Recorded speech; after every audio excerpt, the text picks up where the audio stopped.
Pada video kali ini, kelompok kami akan membahas mengenai tindak pidana pencurian berdasarkan Kitab Undang-Undang Hukum Pidana yang berlaku di Indonesia.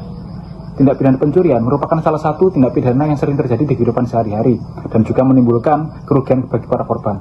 Oleh karena itu, penting bagi kita untuk memahami pengertian, unsur-unsur, jenis, hingga sanksi pidananya. Tindak pidana pencurian adalah perbuatan mengambil barang orang lain dengan bermaksud untuk memiliki barang hal tersebut secara melawan hukum. Nah, pencurian termasuk kejahatan terhadap harta, benda, ataupun objek yang menjadi sasarannya adalah barang milik orang lain. Nah, perbuatan ini dapat dilakukan secara langsung maupun berbagai cara yang bertentangan dengan hukum. Tujuan utama pelaku pencurian adalah memperoleh keuntungan dengan menguasai barang yang bukan miliknya tanpa izin pemilik yang sah. Dasar hukum pencurian.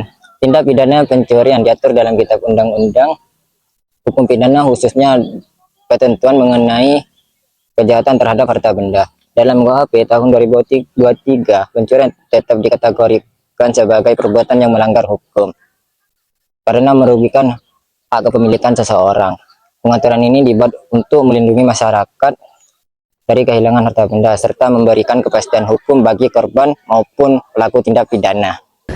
Unsur-unsur pencurian. Unsur-unsur pencurian ada 4. Yang pertama adanya pengambilan barang, dan yang kedua barang tersebut seluruhnya atau sebagian milik hak orang lain, dan yang ketiga ada tindakan maksud untuk memiliki barang tersebut, dan yang keempat tindakan tersebut dilakukan secara melawan hukum atau tanpa hak. Jadi jika unsur-unsur keempat tersebut dipenuhi, maka pelaku dapat dipintai pertanggungjawaban pidana. Jenis-jenis pencurian. Dalam hukum pidana, pencurian memiliki beberapa bentuk atau jenis. Pertama, pencurian biasa, yaitu mengambil barang milik orang lain tanpa keadaan khusus.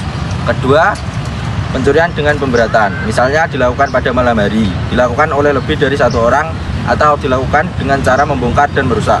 Ketiga, pencurian dengan kekerasan, yang sering dikenal sebagai perampokan. Keempat, pencurian ringan yang nilai kerugiannya relatif kecil sesuai ketentuan hukum yang berlaku. Contoh pencurian yang sering terjadi di sekitar kita yaitu pencurian sepeda motor yang diparkir di tempat umum. Contoh lainnya yaitu berupa pencurian telepon genggam, pencurian uang, dan pencurian barang berharga lainnya. Selain itu, pencurian juga dapat dilakukan melalui media elektronik seperti pencurian akses internet atau akses rekening seseorang. Baik, di sini saya akan menjelaskan terkait analisis kasus. Dalam suatu kasus pencurian, aparat penegak hukum harus membuktikan bahwa pelaku benar-benar mengambil barang milik orang lain secara melawan hukum. Bukti-bukti dapat berupa rekaman CCTV, saksi, barang bukti, maupun pengakuan dari pelaku. Jika terbukti memenuhi unsur-unsur tindak pidana pencurian, maka pelaku dapat dikenakan sanksi sesuai ketentuan dalam KUHP. Faktor-faktor seseorang melakukan tindak pencurian. Yang pertama itu ada faktor ekonomi. Faktor ekonomi ini menjadi faktor utama biasanya karena adanya kebutuhan sehari-hari yang tidak terpenuhi.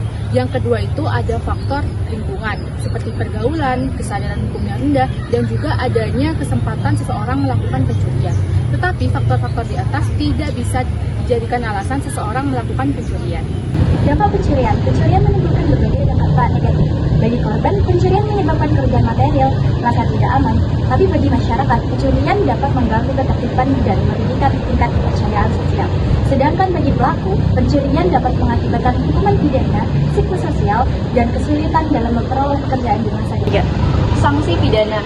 Pelaku tindak pidana pencurian dapat dikenakan pidana penjara maupun denda sesuai dengan jenis dan tingkat keparahan perbuatannya. Apabila pencurian dilakukan dengan cara kekerasan, dilakukan secara berkelompok, atau mengakibatkan kerugian yang besar, maka ancaman pidananya dapat menjadi lebih berat. Pemberian sanksi bertujuan untuk memberikan efek jerah sekaligus melindungi masyarakat dari tindak kejahatan. Pencurian adalah pelanggaran hukum yang merugikan pihak lain dan berakibat sanksi pidana.